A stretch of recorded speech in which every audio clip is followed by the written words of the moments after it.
We're going to talk to a man today who is a living, breathing piece of civil rights history in Columbus, Georgia. Hang around. You're going to want to for this one. You speak, we listen. Conversations connecting people. This is the Chuck Williams Show. Welcome in. Our guest today is Reverend Rudy Allen. Reverend Allen, welcome, sir.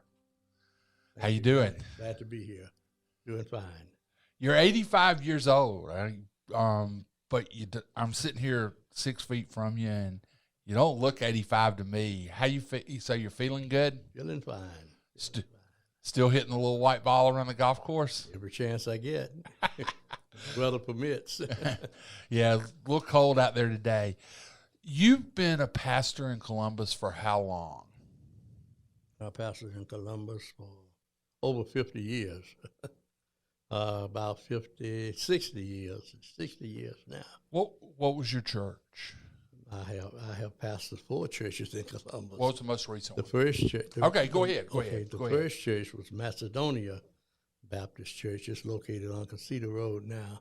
The second church was Shady Grove Baptist Church, which was on 2nd Avenue and 19th Street. They have moved up on 12th Avenue now. And the third church was the Revelation Missionary Baptist Church that a group of us organized in 1980. And the fourth church was Canaan Baptist Church. One of my friends pastored that church, and he passed. And he had put in the bylaws of the church that he recommended me to come and serve as interim pastor after his death. And then when I got there, they asked me to be the pastor, and I told them I was too old for that. But I did do that for 3 years. And your daughter Valerie now is the minister at that church, right? At Revelation. At Revelation. Right. Okay, who's at Canaan now? A fella named, oh, boy. Uh-oh, put you on the spot. This is mine thing now. But anyway, I appointed him pastor. And Did you?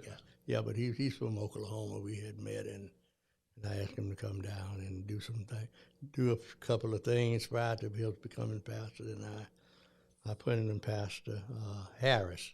His name is Ronald Harris. You know, it always comes back to you. It just takes a little time to get there. Yeah, doesn't it? yeah. 5 of your 7 children followed you into the ministry. Mm-hmm. Is that a point of pride for you? Yeah, it is. It's very. I'm very thankful, and I'm very proud of them for receiving the call, and following in my footsteps. I like them. I like them. They're good. They're good pastors. All of them have what I call the pastor's heart. Valerie, more so than the other 4, she really has a pastor's heart. What's define pastor's heart? Pastor's heart is someone who really loves and can communicate with people and has the concern of the people in their hearts, and someone who fights for the people, and more than anything else, somebody who loves Jesus. I listened to the eulogy that Valerie gave last summer for Evelyn Turner Pugh, and it was one of the best eulogies I've ever heard. I mean, you could tell she knew Evelyn well, and they were sisters in Christ, obviously. Yeah, they were close. In the church, they were real close. And I mean, and that was Evelyn's death was a tremendous loss for her. Yeah. Talk a little bit about, you grew up in Columbus. You're a Columbusite. Yep. Proud Spencerian, right? Grew up on 5th Street and 2nd Avenue. 5th Street and 2nd Avenue. The house is still there, owned by 4th Street Baptist Church. So it was one of those shotgun houses that's right? No, it's right on the corner of 2nd Avenue and 5th Street. It's a 2-story house. Okay, I'm trying to picture it. Mm-hmm. So you grew up downtown? Yeah. What was it like growing up in downtown Columbus in the late 40s and 50s, particularly a segregated downtown Columbus? Yeah, it was, you know, when I was growing up, you didn't think about being separated in my younger years. Now, let me tell you when I first recognized that there was a difference. It was a fella about my age. His name was Billy Portman, who lived on the other corner. Billy and Gloria, his sister, played with us quite often. And one day I said to Billy, I was on my side of the street, I said, Billy, come on over, man, let's play some ball. Billy said, can't come. I said, you can't come? He said, no, I can't come. He said, I said, well, I'll come over to your side. He said, no, you can't come over here. I said, what's wrong, Billy? He said, Daddy said we can't play anymore. Billy was white. Right. And that... How old were you when that happened? I was probably 7, 8 years old. Yeah.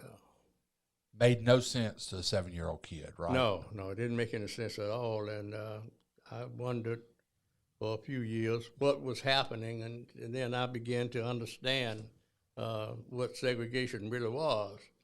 And I was bothered even back then by it. I had another incident. It may not be important, but an insurance agent who was white came to the door, knocked on the door, and I answered the door. I might have been about 8 or 10 then. And he said something to me. I said, yes. So my sister came to the door, and he said, you need to do something about that boy. She said, what's wrong? What's wrong? What happened? He said yes to me. She said, that's what we teach him to say. And that bothered me a little bit. And then in high school, I really began to notice the separation. Because you went to Spencer. I mean, back then there was Spencer, Columbus High, Jordan. Mm-hmm. Was Baker around at that time? Yeah. So you had 4 schools. Well, baby, I think Baker. No. Baker Spencer, Jordan, Columbus, and Ratcliffe. Was that the first precursor to Carver? County, yeah, that was the county school. Okay. Ratcliffe was on Ratcliffe Avenue, right off of Martin Luther King Drive. Okay. And that was a school there, elementary and high school for African American children. And they merged, finally came to Spencer when the city expanded. And so Spencer was the black high school. Right. Columbus High was the flagship high school in the county, and then Jordan was the Votech High School. Right. I mean, it was very clearly defined by race and socioeconomic, right? Right. But the Spencer of 54 and 55, and obviously I wasn't there to see it, but I see it now in the alumni gatherings and some of the stuff. My wife is a 75 Spencer graduate, so I get to see some of that. And that was you can tell when it integrated, because they'll do the class of the 5s, and you'll see Dr. Wright and them stand up, 55, 65 stand up, all black. And then when 75 stands up, it's a mixed race class. Describe the Spencer High School that you went to and graduated from. I love the school. I went there in the 8th grade. In 1949, I went to Spencer in the 8th grade. They had 8th, 9th, 10th, and 11th. Kids graduated at 11 after the 11th grade at Spencer at the time, and then they went to the 12th grade. My class was the last 8th grade class to attend Spencer. And you're very happy to get to high school, when you're like that. I think I must have been maybe 12, 13 years old, and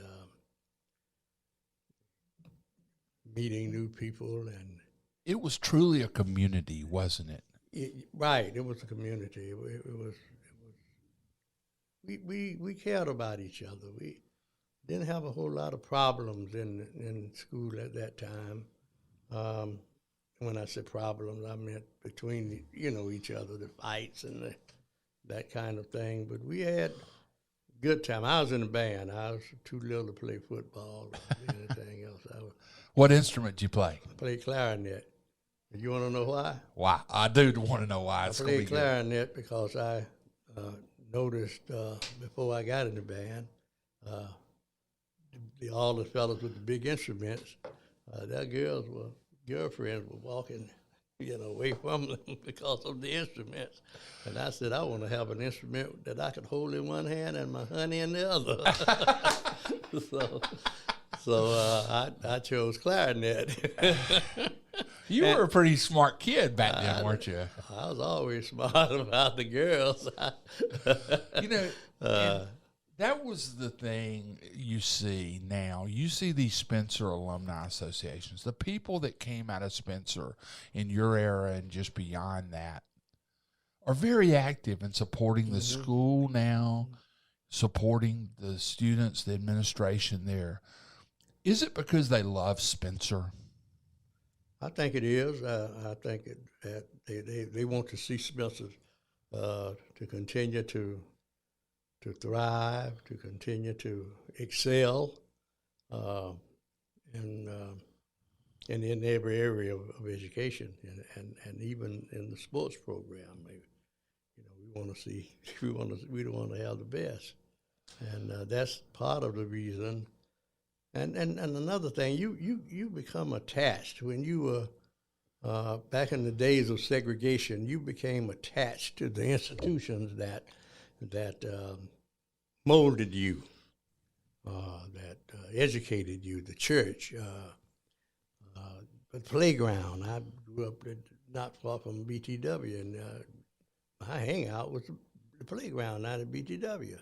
And then when I became a teenager, the community center, we just called it the building, Where was that community center? Right there at 5th Street and 5th Avenue.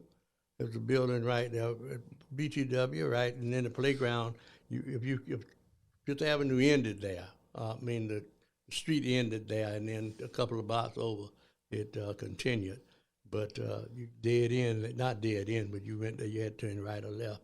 The playground was right in there, and then the administration building, and on the back side of the administration building was the rec center that we called it a rec center. All we could do was play ping pong, play cards, and dance. That sounds like recreation to me. Yeah, chuckles, and we had, from that we had softball teams, had other recreation activities there.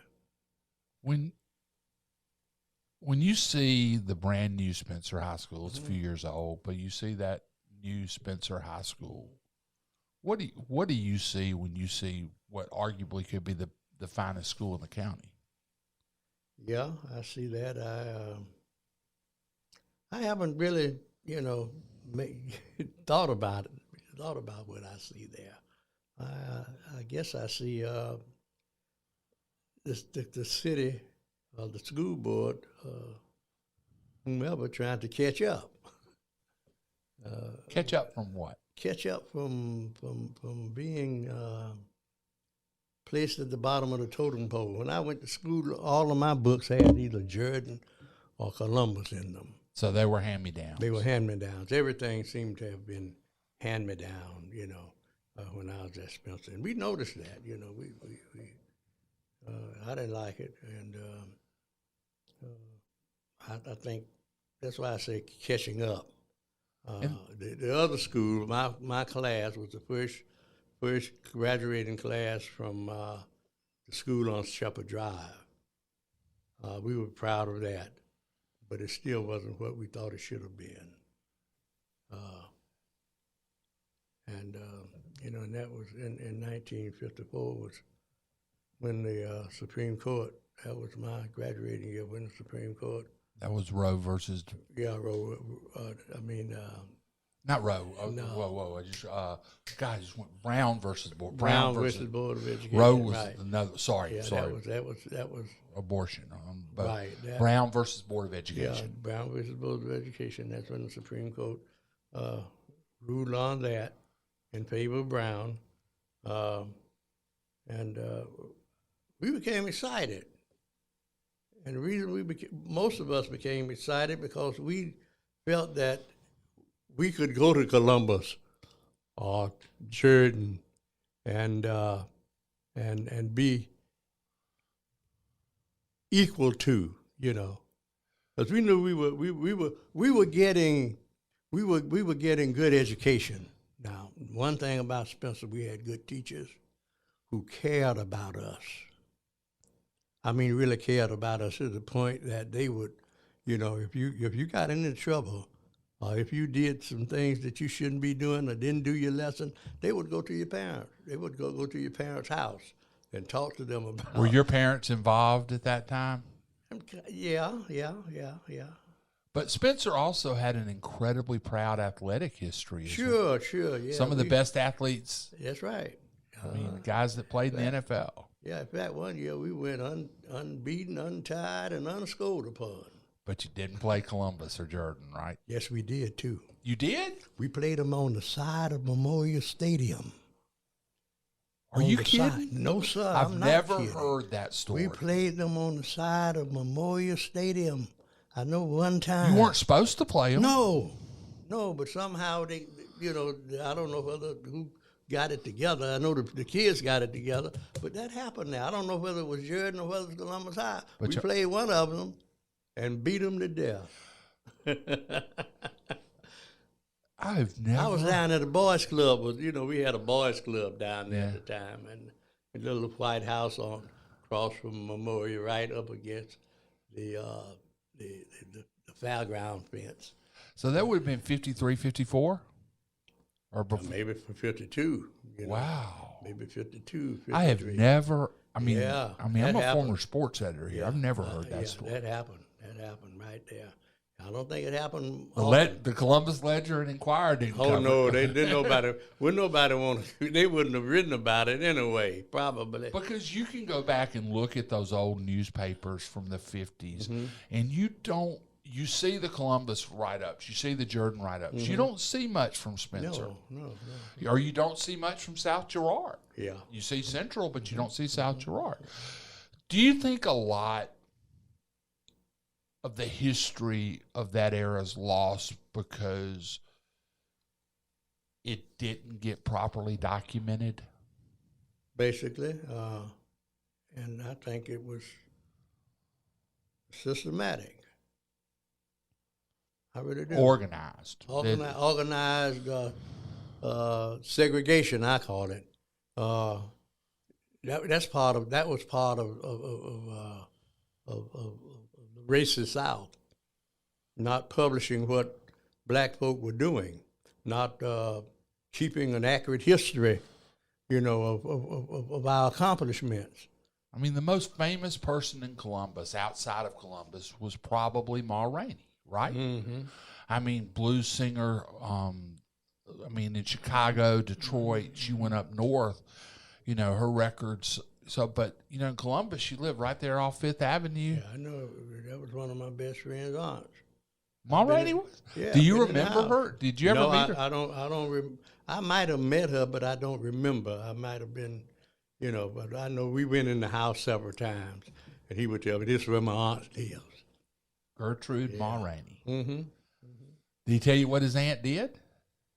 Yeah, he said she was a singer, a blues singer. They weren't too proud of her at the time. So, hey, singing the blues. We were when we were passed by that, we were going to First African Baptist Church. That's where we went to church. Which was a block or two up. Yeah, mm-hmm. I want to shift gears a little bit. When you left Columbus, you went to Nashville, right? No. Where'd you go? I went to Illinois. Okay. And did you go to school in Illinois? Yeah, I went to Wheaton. And Wheaton was a seminary? No, it was college. Okay. That's the college that Billy Graham went to. I didn't know that. Mm-hmm. Wheaton College in Wheaton, Illinois. And you couldn't have gone to a segregated school in the South at all, right? You had to go north. Yeah. Mm-hmm. I didn't go north just to go to Wheaton. I went to Wheaton because I went north. Basically, I went to north to work. My brother was a bricklayer, and he said to me, "Come on, after I graduated, what you going to do?" Well, see, I married right out of high school, and I was working at the sewing machine shop right there at 13th and Broad. And he said, "Do you want to come and work with me? Work up here?" He told me, "Man, at the time they were making $3.75 an hour. That was a lot of money." Ooh. And he said, "You make half of that. You make 187 and a half an hour as an apprentice. I want you to come." And that's what I did during the summer. I mean, I went there during the summer, and then a couple of years later, I enrolled at Wheaton. Some of the wealthiest people during that time in the black community were masons, were brick masons, right? I guess so. My grandfather was a brick mason, and believe it or not, he had 14 children, and some of them had died, but he bought every one of them a house and a lot here in Columbus, Georgia. Brick masonry is an incredible skill set, right? I guess so. So how long did you do that? I did that from 55 to 60. Okay. And then you were going to Wheaton? Yeah. And you, And then I left in the December of 59 to go to American Baptist in Nashville. and that was the seminary. Yeah. So you went from Columbus into the north that wasn't as segregated, and then back to, or was it segregated? Yeah. It was. Yeah. I mean, it's kind of subtle. You go into a place and you see a sign, "We have the right to seat our customers." We have the right to refuse service. I've gone in several places and stood there for 5-10 minutes and nobody ever asked me what I wanted. Do you want to order? Of course, there were other places that were not like that. So what was it like when you came back to Nashville in '60? Came back to Nashville, I ran into John Lewis, James Bevel, Bernard Lafayette. We were all at the same school. And they were already doing a little protesting when I got there. They were doing some sit-ins, but it really grew in I went there in February, January. These were people that were Dr. King's lieutenants. Yes, sir. Yes, sir, every one of them. And another one that was Paul Brooks. But Bevel and Lewis and Lafayette, they were very strong supporters of the civil rights movement.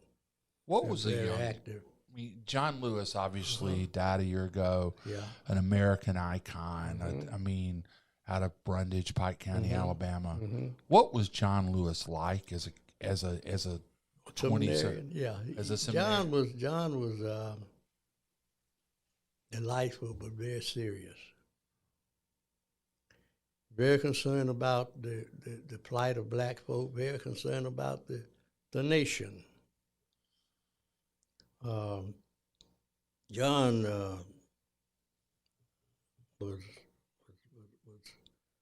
we used to call him the pious pussycat. and that was because whenever we would go to demonstrate, especially Sydney, and we would all form, a group to come back, march back to where we began at First Baptist Church. And John would always be on the back of the line, and John would always get beat. We said, "John, why don't you stay in the back of the line? I want to protect everybody. I want to be there. I don't want anybody else." "But you get hurt." And Brooks said, "Boy, you better learn how to duck." And I started getting back there. And sure enough, you get hit, you get pushed, you get, spit on and all of that. But that's when I caught fire in Nashville about civil rights. I was always concerned about my not being able to do some things that white kids were able to do. So what had been festering for more than a decade came out in Nashville. Yeah. You know, it's interesting. That's Definitely. 1960. That's the year I was born. So that was happening in my lifetime. Yeah. It's hard for people, and we've got two CSU guys Yeah. sitting in here. It's hard for them to understand and comprehend that you were literally on the front lines of it. Hard for me to comprehend it sometimes, but I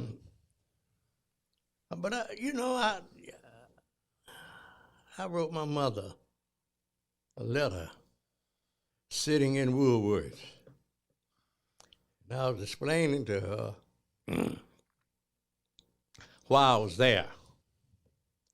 And I got a return letter. She says, "Boy, you're up there to get an education. You're not there to do anything else."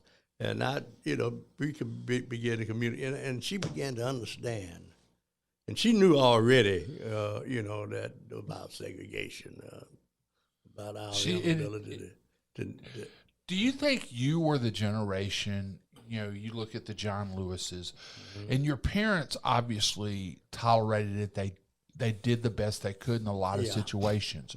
Are y'all the ones that just finally had a belly full of it and said, it ain't going to happen? I think so. I remember, I don't know whether it was Lewis or Bevel, and he just passed by me and said, "Hey man, you gonna sit in today?" I said, "I don't know, I might." And he said, "Come on, man, sit in with us." And I said, "Man, I don't care nothing about the white folk. I don't want to be around them now, and I'm sure not going to be nonviolent. I'm not going to let them beat me up." And Lewis started talking. He came by and said, "Alan, come on, let's go sit in." I said, "I'm pondering about that, John." So John grabbed my arm and said, "Come on, we're going on. We want you to take us down." I was one of the few that had a car. And, Oh, wow. So I drove down there, and we were going. Things weren't so bad at first, in sitting in. When you talk about sitting in, you're talking about sitting in on lunch counters. Yeah, where you were not welcome, and Right. they told you to get the hell out of there. Exactly. Wow.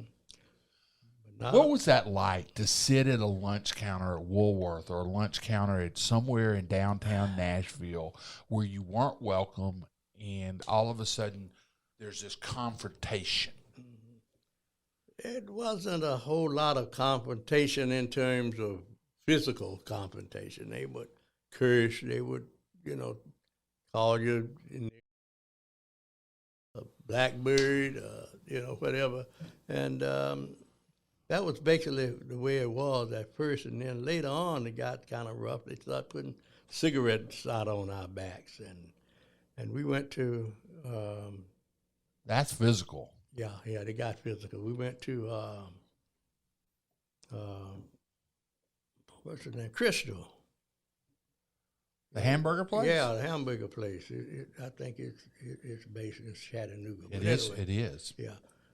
We went to Crystal, and they had put guards at the door. And we couldn't go in, so we had been there a couple of nights, and this particular night, I think it was Paul Brooks who said, "We're going in tonight." I said, "Man, you think we can?" He said, "Yeah, we're going in tonight." He said, "As soon as somebody go in there, they open that door, we're going to hit that door." And we hit it, boom! And sat down and everybody left. In fact, they closed the place. When they closed the place, it was in the winter. They turned the air conditioner on. They threw mop water on us. Mop water? Yeah, mop water. Dirty mop water. Yeah, on the counter, yeah.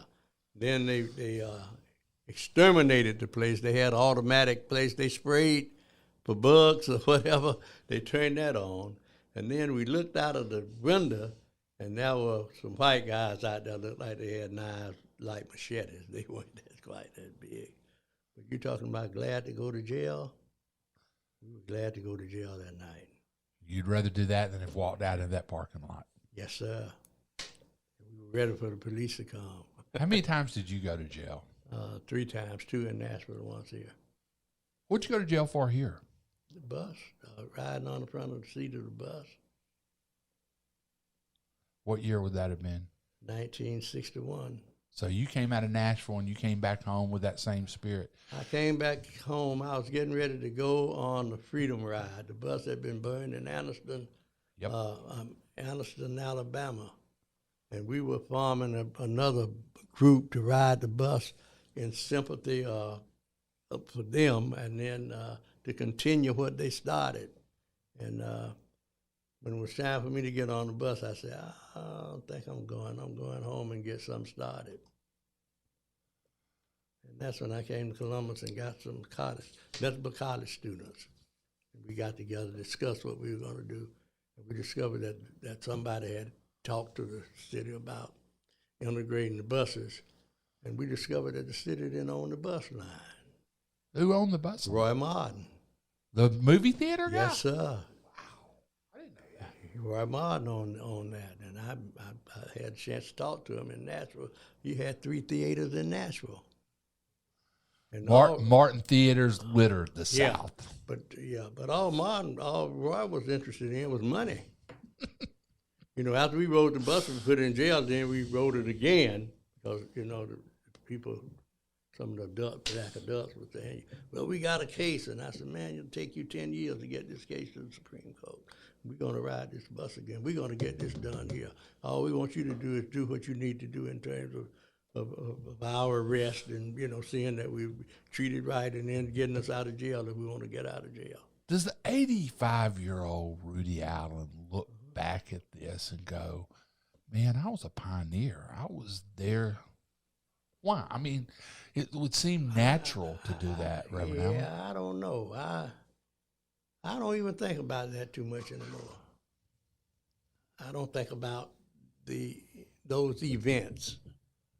I think about the state of our country. I think about, some things that are still not right, What's not right now? In your mind, what's not right? The biggest thing I think is not, economics. Economics. You don't think there's economic justice? No, it's not. No, it never has been. And I'm going to tell you something, that everything that happens in America is about money, man. I mean, everything is about money. I remember. Did you learn that from Roy Martin? Did you learn that lesson from Roy Martin? Yeah, because he said to us in Nashville and he said to us in Columbus, if I integrate the buses and the white folks stop riding, I want you to fill them up. Did you? About money. No, because white folks didn't stop. Didn't have to. We had people in the theater. We had black people in the theaters, 3-4 weeks before we started lining up to get tickets at the theater. When you look at race relations all around us in communities, Atlanta was the city too busy to hate. It spawned Dr. King. But you look, Montgomery, incredibly violent. Yes, sir. Albany, bad issues down in Albany. Macon, bad issues in Macon.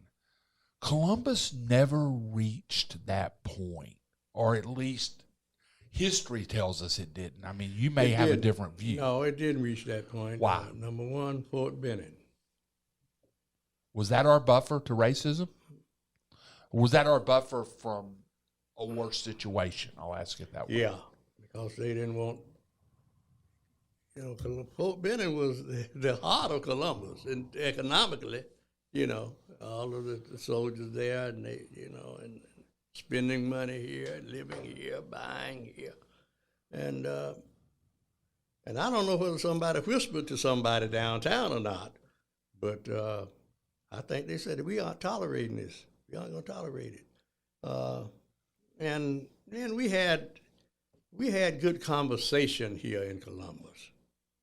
You were part of those conversations Yes, when you began your pastoring here and stuff. Yeah. There were black and white leaders that taught the cross-racial lines here. Yeah, but even before then, with the buses, that was before I came back to pastor.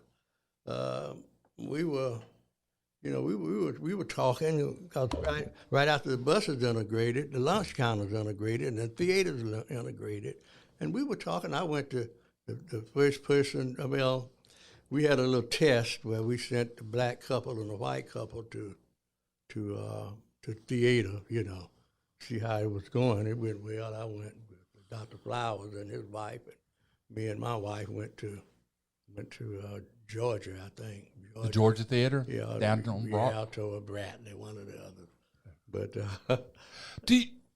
were there people in the white community that were allies of y'all's in Columbus? Is that too strong a word? Yeah, I think that's too strong a word. But we had people Sympathetic? Yeah, sympathetic, and I think we had people who were really concerned about Columbus to the point that they wanted to get this thing, get it to an end where it wouldn't be so confrontational in the community. We had burnings and all that stuff, man, and it was pretty confrontational here for a while. Of course, that was later with the police. Dr. Brewer was killed here. Yeah. Did I get the name right? Was it Dr. Brewer? Yeah. A physician was shot downtown. Yeah, I was in Illinois at the time. Were you? That must have been in 55. Let me ask 56. Let me ask you this. So, Brown versus Board of Education. So you're sitting there all of a sudden in 54, and you got hope that integration is coming. You get back to Columbus. Yeah. I mean, obviously the South didn't integrate until it was forced to. Yeah. Ironically, it was your kids that were part of that integration. Rudy's your oldest son, right? Yeah. Rudy, for people that don't know, Rudy's a minister. Rudy was a great athlete, first black quarterback at Georgia Tech. But Rudy was one of the first to integrate public schools. He also integrated Little League Baseball in Columbus, Georgia. Yep. Tell me about the story about integrating Little League Baseball. I think that's a fascinating story. Well, I always wanted my kids to experience what they felt they wanted to experience. We were riding by Eastern Little League. Where did Eastern play back then? But on Mars Road. Okay, Marsh Road. Yeah, it's still field's still over there. Well, they've upgraded it, but anyway, we passed by there. Rudy said, "Daddy," I said, "What, boy?" "I want to play ball." I said, "You sure you want to play ball?" I said, "Okay." So I didn't think nothing of it. I didn't know, so I went in, and the fella said, "What you want?" So I want to sign my boy up. He jumped up. He turned the table over, which he was sitting at, and ran to, I guess, the president of the league. I can't recall his name, but he told him, sign him up. He was What year was that? that was in, oh, man. 72, 70, 72, somewhere in there? No, it was before then. Okay, late 60s? Yeah. Rudy was 12 years old. Let's see. How old's Rudy today? 65. Okay, so that would, okay. Yeah, it was around that time. But anyway, 66. But anyway, I can't think he had a boy that played. The president of the league. So yeah, this he's guy, president of the league. He was also, I think, president at Golden Foundry. okay, I think he was. I'm not sure. one of the foundries here. Yeah, and he said, sign him up. So, he signed him up. So when I got back home, I called my sister and told her, send your boys down to the Eastern Little League. They signing us up, but and they had problems at South Columbus. I was pastoring Shady Grove at the time, and I had a member there whose son took his son to sign up. They wouldn't sign him up. We talked to the United Way head. Boy, I can't think of him now.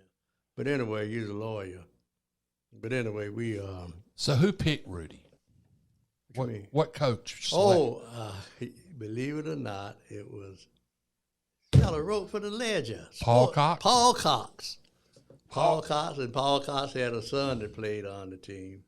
And Paul Cox was the one who He didn't care. He just knew he had a ball player. Yes, sir. Because we went. I would always go to practice. I was kind of protective of my kids.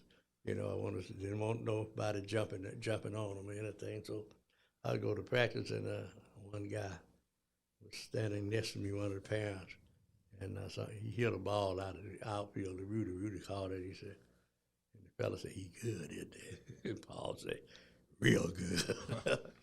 I mean, we're talking about a guy who played college football as a quarterback in the 70s. I mean, there weren't many of those. No.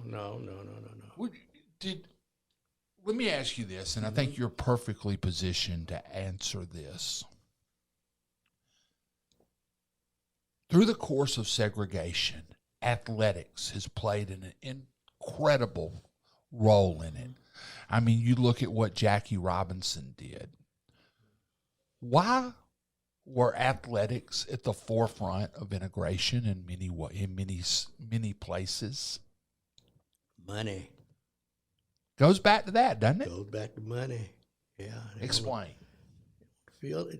Saw Jackie play. They saw Jackie play, sent him to, in the Negro League, sent him to Montreal, brought him to New York on the Dodgers. Stadium's packed. Black folks start spending money in baseball because of Jackie Robinson.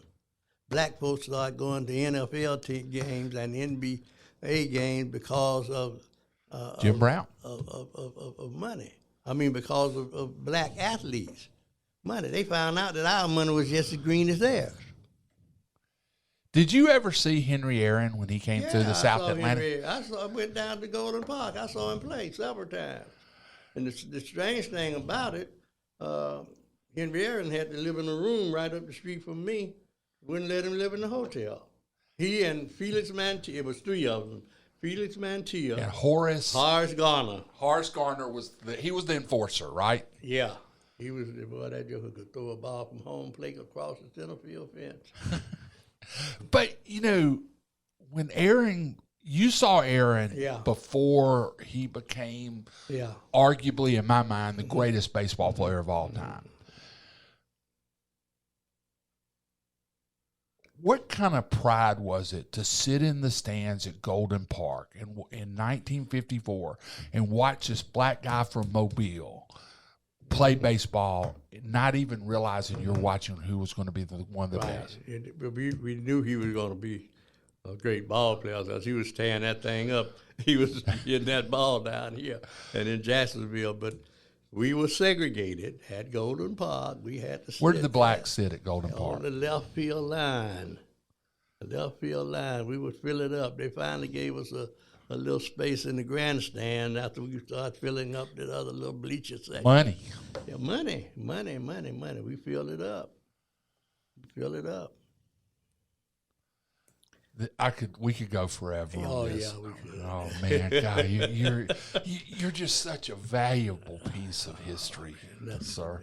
Talk about where we are today. We've got our issues in Columbus. We've got incredible crime issues here. Yeah. We've got a lot of black on black crime. Oh yeah. When you see what's happening in Columbus today, what does it do to your heart? Oh, it breaks my heart. I hate to see that, but then I look around and see what's happening to these youngsters in Columbus, socially and economically, even spiritually. It's heartbreaking. Why have gangs become such an attractive alternative for poverty youth? I think basically it's fractured families.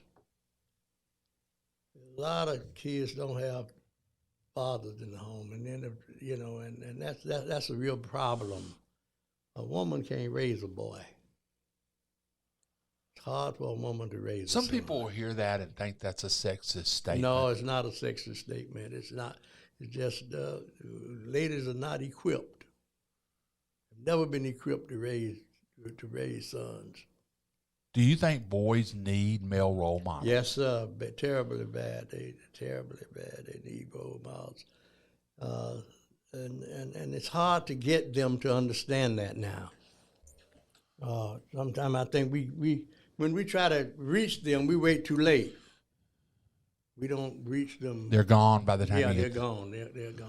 Why do 16-year-olds feel that the best way? I mean, your generation, even my generation, we had disputes and we would punch each other. We would have a fight and then we would sit there. All right. Yeah. And then all be over. Now they pull out a gun and it's. I don't know. I you know I don't know what's happening, Chuck, with that. I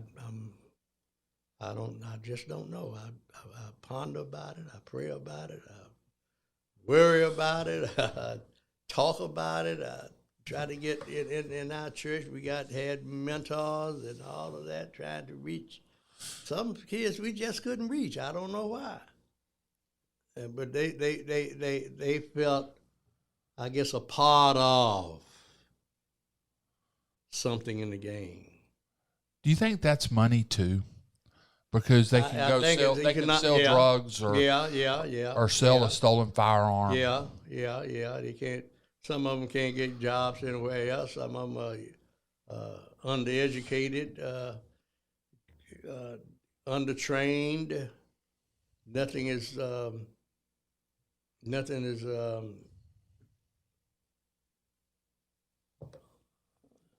intentionally thrown their way to make them better than what they are, or to help them become better than what they are.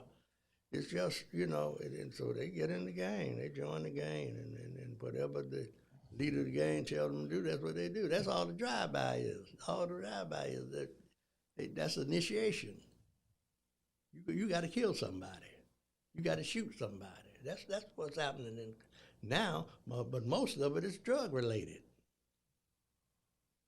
And it breaks your heart. Yeah, if you get my stuff, you don't pay me, I'm going to kill you, A lot of it's drug-related. Getting into somebody else's territory. It's pathetic. You think we'll get out of it? I believe we can, but it's going to be tough. It's going to take every body, every concerned person in Columbus and United States to get us out of this. It's just not going to happen. Just in a community, that's y'all's problem. Go sell it. That's not going to get it. Nope. Well, this has been a fascinating conversation. We're at a point now. I didn't tell you on purpose what I'm about to do now. I call it turn the tables. Mm-hmm. I've been asking you questions. Throw one my way. Okay. What do you think can bring together the people of Columbus? I mean, North and South. East and, no West, just East. When I moved here, Macon Road was the Macon-Dixon line. Mm-hmm. It was the dividing point. I think some of that is changing. I mean, I think it's leadership. I think at some point,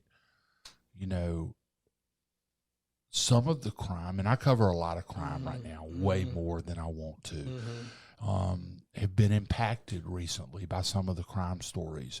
And, goes back to something, and I'm going to paraphrase, but the late, great A.J. McClung used to say we need to talk. We need to work things out. I don't think we work things out very well. And I don't think that's not just race, that's socioeconomic. It's certainly politically right now.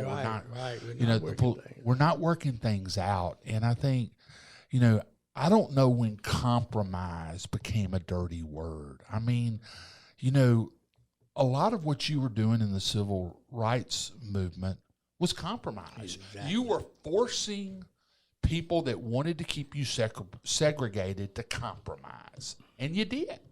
You did it through economics. You did it through nonviolent protest.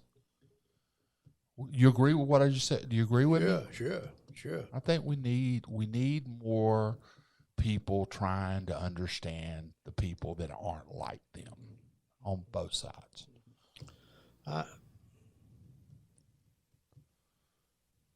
Go ahead. Say what you're going to say. I think it's... During the police problem, it's, what was it, 5 policemen that got fired?